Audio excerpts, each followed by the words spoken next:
This is everybody's day. This is everybody's day. Whosoever. The metric system has been altered. And so to continue to journey in the consciousness of what was yesterday is folly. Everyone must go back and learn from the Holy Ghost. What God is offering us is newness. The technology is transformation. The definition of our progressive experience is change. I'm going to say that again. What God is offering us, the merchandise of God, is newness.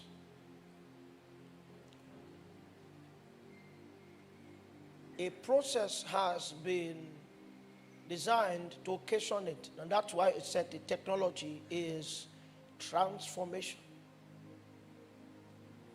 It's not a surface walk. It's designed to happen at gene level. It's a deep walk. And the concept of migration is actually not us journeying into a place. It's that we subject ourselves to the Lord so that what happens in the factory, which is your human spirit, can travel beyond your human spirit into creating an atmosphere around you. Everyone should, in this season, labor not to make light of your personal zone with God. If not, the gaps will become obvious, like it is. Selah. I hope that one of these days, I know exams are starting tomorrow. May the exams not take advantage of you. When I enter into my break, I would, the Lord gave me instructions concerning the exams. We'll hear them, but I'm burdened, and I've had to share with my pastors. I think I've not only spoken to Pastor Lamdi. That's why I was trying to discuss there. Help us, Jesus. Yeah? Okay. It came to pass when Joshua was by Jericho that he lifted up his eyes and looked, and behold, there stood a man over against him with his sword drawn in his hand. And Joshua went unto him and said unto him, art thou for us or for our adversaries? The 14th and the 15th verse. Please be attentive. So who's scrolling?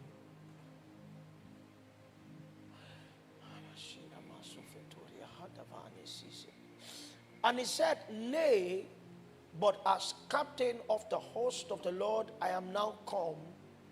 And Joshua fell on his face to the earth and did worship and said unto him, what saidst my Lord unto his servant? And the captain of the Lord's host said unto Joshua, loose thy shoe from off thy foot, for the place whereon thou standest is holy. And Joshua did so. I want to attempt in 15 minutes to try to divulge to you a news that is breaking in the realms of God. If God gives me success, because he can decide not to, then we'll go ahead to pray. If you have been a student of scriptures, you will have come into the understanding of the kind of leadership structure that Israel advertised. A leadership structure that was pioneered in that great leader called Moses. As a matter of fact, from biblical perspective, Moses was not just a prophet, he was a king of some sort. Except that his kingship was not occasioned until the heads of the tribes of Israel came together. Every time the heads of the tribes of Israel came together, Moses morphed into another shape in God. He became the king of Israel. Are you with me? So Saul, practically speaking, was not Israel's first king. Moses was.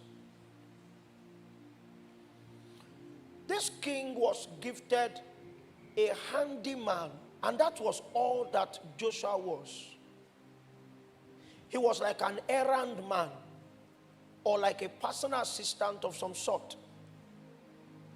It was his call to do Moses' dirty job, and so if there was an election for kingship, Joshua may not have qualified. But in his line of duty, he was required to follow Moses into every place that Moses went. So he became a dweller of the tabernacle, not by election, but by duty. Is somebody with me? I'm trying to describe a kind of people. Cut a long story short, Joshua chapter 1, God approached unto this handyman and said to him, Moses, my servant, is dead. I'm paraphrasing. He had a mandate, and that mandate has been aborted. The man, the messenger of the mandate, is dead. Arise, fulfill the mandate, divide the land unto them as an inheritance. That was Joshua's assignment. Moses was not a warrior. Joshua was. So in addition to the fact that he served Moses, he was also supposed to be like the chief of army staff. Okay, no.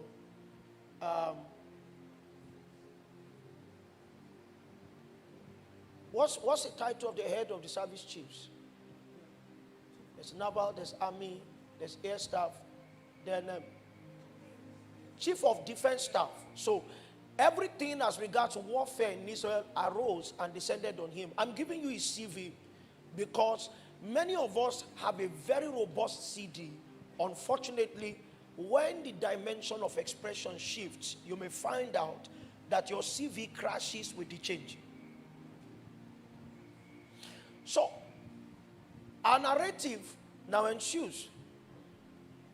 Israel was about to cross the Jordan, and this chief of defense staff, a man who had gained all kinds of mastery in warfare, part of his CV was the capacity to convert farmers and laborers into military men in one night. Because when they got to Rephidim, at that time, Israel had never experienced open field combat before. Moses said to him, go and choose for us fighting men. There were no fighting men. Egypt did not conscript any Jew into the army. All of them were laborers, they were domestic workers, but he had an eye that could draw out a fighting man in one night, and by the following morning they were fighting. He was one whose skill on the battlefield had been so honed that he could synergize skill in fighting with the supernatural. So that Moses sat on the mountain, held the rod of the Lord, and he knew how to synchronize human activity with the strength of a rod that was upheld. That's Joshua. Now this Joshua meets a man with a drawn sword. And if you know what warfare is about, when a man's sword is drawn, it means that the man he met was battle ready. Are you with me? I'm trying to be petty. The man was battle ready.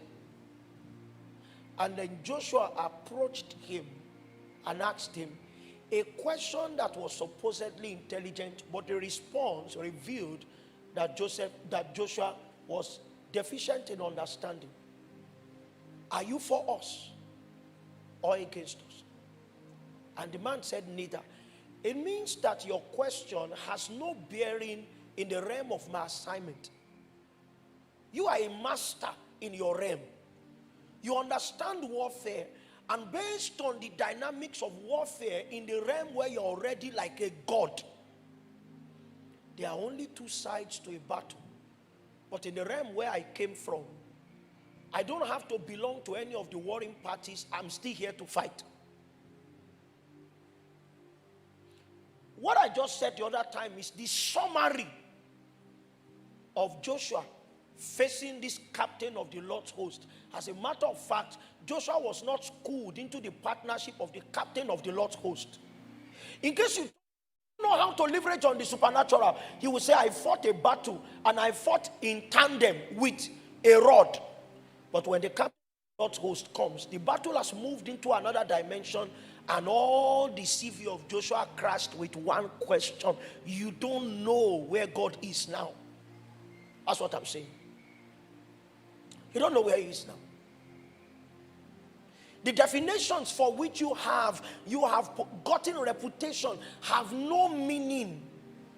The intelligence that you have gathered so far cannot affect what is happening in the new place whereinto you have been brought. Joshua.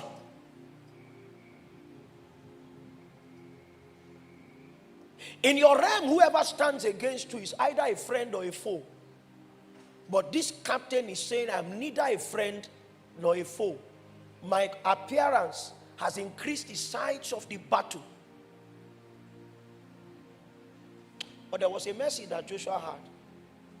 We don't know what will have befallen Joshua if that conversation progressed. What did Joshua do? He bowed down before him. Recognition. And he now asked him, you're a captain. I'm a captain. But when you show up, I become a servant and I do your bidding. That's alignment. That's the secret of leveraging on the wisdom of a dimension that you don't know. Align. And the first thing this captain told him was not to instruct him to fight, was to say, take off. Huh? Was that a new instruction? Joshua was taken to the place where Moses started his journey from. The same place in the spirit. For Moses, it was not a battlefront. It was a burning bush in the desert. So it meant that that same dimension from which God called Moses had moved into another physical location, and every time that dimension shows up, a man must perform the same courtesy. Take off your shoes. We may need to now ask ourselves, why do they all need to take off their shoes? It's because your shoes are custodians of history. If you claim that you didn't walk in a swamp or a swampy area, all we need to do is look at your shoes. You just polished a black shoe, and I saw you at the gate. I said, where have you been? You said, I've been at the altar. I don't need to ask for that, Pastor Diola. What do I do? I look at your shoe. Your shoe will tell the story of your walk. Are you with me? If you entered water, your shoe will bear witness. If you stepped on cow dung, your shoe will bear witness. If you walked through dust, if you stepped on tarmac that was not yet dry, all of the places that you went to will be lodged in the shoe that you wear. It was to say that your experiences aforetime are unnecessary. Where you are standing on is consecrated ground, and you must align with the demands of consecration. Before we talk further, the gaps are beginning to emerge. The gaps can be calibrated in many ways. They can be intensity gaps, they can be revelational gaps, they can be potency gaps, but the gaps are beginning to open. So that you will not be jealous. Another season of work has unlocked to us.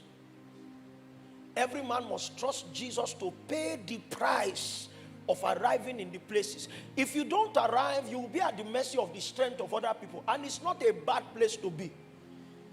But when you have journeyed long, you will find out what you could have been that you did not become, because in the day that God invited, you did not say yes to him. I found out in my walk with God that subscribing to God in belated fashion makes the journey of entering your place in God more difficult Because invitations come with modicums of grace. Are you with me? It is easier to journey when the invitation comes. The longer you wait, the more scarce the resources for the journey.